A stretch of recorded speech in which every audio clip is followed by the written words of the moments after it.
Deebanne horree bulleerra Waaqayyo nu eebbiseera Bacannee akka urjiif maansaa fedhasaan akka jechasaa Deebanne horree bulleerra Waaqayyo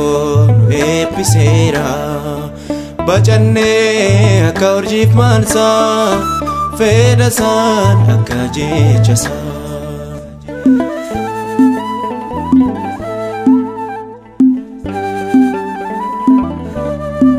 Galani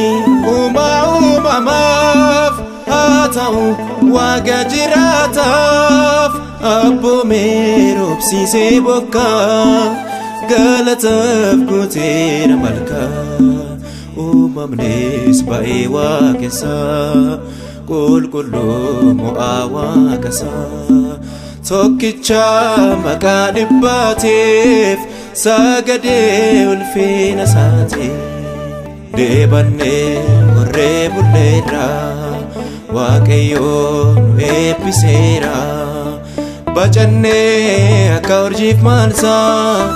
fedhasaan akka jechasaa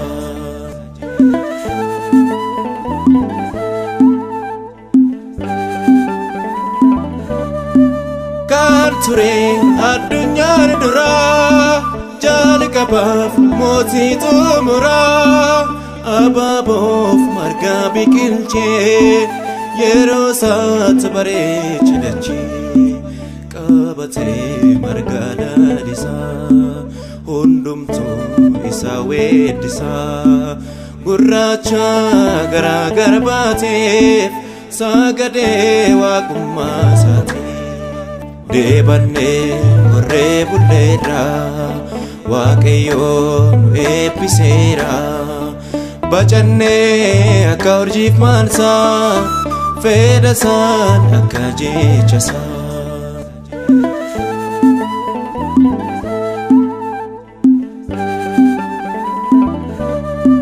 Jiraata abbaa baroota qindeessaa ji'aaf guyyoota waqtii isaatti goggogaa jiisee uumama hunda gammachiisee Qabatee margaa lalisaa hundumtuu isaa weeddisaa tokkicha maqaa dhibbaateef sagadee ulfina isaatiif Deebanne horree bulleerra Waaqayyo nu eebbiseera Bacannee akka urjiif maansaa fedhasaan akka jechasaa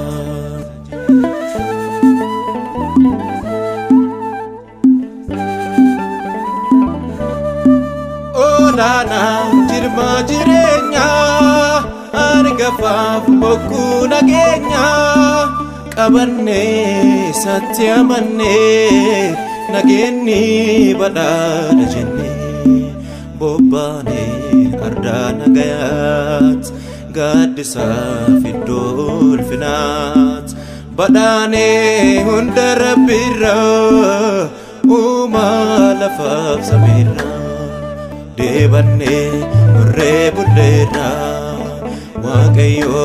nu eebbiseera Bacannee akka urjiif maansaa fedhasaan akka jechasaa Deebanne horree bulleerra Waaqayyo nu eebbiseera